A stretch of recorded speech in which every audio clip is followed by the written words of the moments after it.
ఏది అయినా ట్రై చెయ్యి ఆచి చికెన్ మసాలా. ఆచి చికెన్ మసాలా.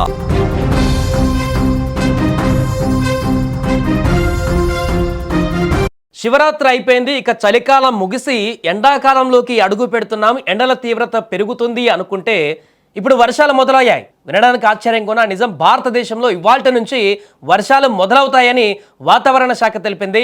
ఇలా ఈ నెలంతా కూడా వర్షాలు కొనసాగే అవకాశాలు ఉన్నాయట. ఇక బంగాళాఖాతంలో ఏర్పడినటువంటి అల్పపీడన ప్రభావంతో ఆంధ్రప్రదేశ్, తెలంగాణలో వర్షాలు కురవనున్నాయని వాతావరణ నిపుణులు హెచ్చరిస్తున్నారు.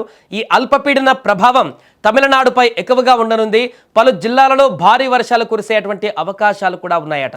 దక్షిణాది రాష్ట్రాలైన కర్ణాటక, కేరళలోనూ అక్కడక్కడ జల్లులు పడే అవకాశాలు ఉన్నాయని వాతావరణ నిపుణులు అంచనా వేస్తున్నారు. ఇక తెలంగాణ విషయానికి వస్తే ఫిబ్రవరి 22 నుంచి వర్షాలు మొదలవుతాయని, వీటికి ఉరుములు, మెరుపులు, పిడుగులు కూడా తోడవుతాయని అంచనా వేస్తున్నారు.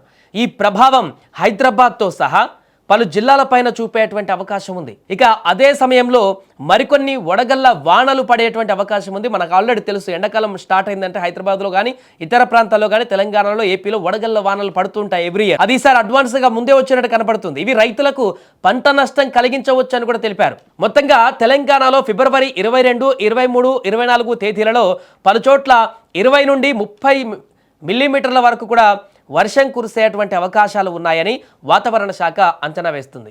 మరొక పక్క ఏపీపై కూడా అల్పపీడన ప్రభావం ఎక్కువగా ఉంటుందని వాతావరణ నిపుణులు చెబుతున్నారు. ముఖ్యంగా రాయలసీమ కానీ దక్షిణ కోస్తాంధ్ర ప్రాంతాలలో వర్షాలు ఉంటాయని హెచ్చరిస్తున్నారు.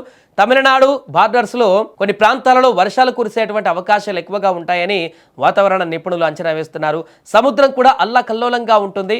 బలమైనటువంటి ఈదురుగాలులు వీచేటువంటి అవకాశాలు ఉంటాయి. కాబట్టి మత్స్యకారులు, తీర ప్రాంతాల ప్రజలు జాగ్రత్తగా ఉండాలని వాతావరణ నిపుణులు సూచిస్తున్నారు. అండ్ వ్యవసాయ రంగానికి సంబంధించి రైతులు కొంత జాగ్రత్తగా ఉండాల్సిన పరిస్థితి ఉంది. ఎందుకంటే ఈ వర్షము చెడగొట్టు వర్షం అన్నమాట. వడగళ్లతో కూడినటువంటి భయంకరమైనటువంటి వర్షాలు పడుతుంటాయి. దానివల్ల చేతికొచ్చేటువంటి పంట ధ్వంసమయ్యేటువంటి పరిస్థితి ఉంటుంది. ఇక మామిడి పిందెలు కాసేటువంటి సమయం, పూత నుంచి పింద దశకు వచ్చేటువంటి సమయంలో వడగళ్ల వానలు అనేటివి మామిడి తోటలను ఇబ్బంది పెట్టేటువంటి పరిస్థితి ఉంటుంది. కాబట్టి దీనికి సంబంధించి కొంత జాగ్రత్తలు తీసుకోవాల్సిన పరిస్థితి ఏర్పడింది. రైతులు కూడా పంటకు చేతికొచ్చినటువంటి పంటను జాగ్రత్తగా కళ్ళాల్లో, ఓపెన్ ప్లేస్లో పెట్టకుండా దాన్ని సురక్షితమైనటువంటి ప్రాంతంగా కేంద్రీకరించి దాన్ని సేఫ్ ప్లేస్లో పెట్టుకోవాలంటూ కూడా చెప్తున్నారు. ఏదేమైనా ఇప్పుడు వర్షాల ప్రభావం అనేది 2 రాష్ట్రాలపైన కనిపిస్తుంది. కాబట్టి ముఖ్యంగా 3 రోజులలో దీని ప్రభావం ఉంటుందని వాతావరణ శాఖ చెప్తుంది. కాబట్టి ఈ 3 రోజులలో కొంత జాగ్రత్తగా ఉండవలసినటువంటి పరిస్థితి ఏర్పడింది.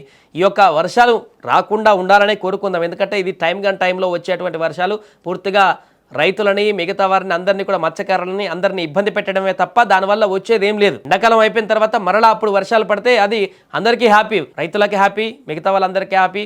పంట స్టార్టింగ్ టైం కాబట్టి, ఇయర్ స్టార్టింగ్ టైం కాబట్టి అది అప్పుడు వస్తే పర్వాలేదు. ఇప్పుడు ఎండాకాలంలో ఎటుగాని టైంలో, ఎండాకాలం కూడా స్టార్ట్ కాలే, ఇంకా ఉగాది కూడా రాకముందుకు ఇలాంటి దారుణమైనటువంటి వర్షాభావ పరిస్థితులు లాంటివి చాలా ఇబ్బందికరమైనటువంటి పరిస్థితులను క్రియేట్ చేస్తాయి. కాబట్టి నిపుణులు అయితే హెచ్చరిస్తున్నారు. ఈ వర్షాల పట్ల జాగ్రత్తగా ఉండాలంటూ కూడా చెప్తున్నారు. చూద్దాం ఈ 3 రోజుల్లో ఎలాంటి వర్షపాతం నమోదవుతుందనేది.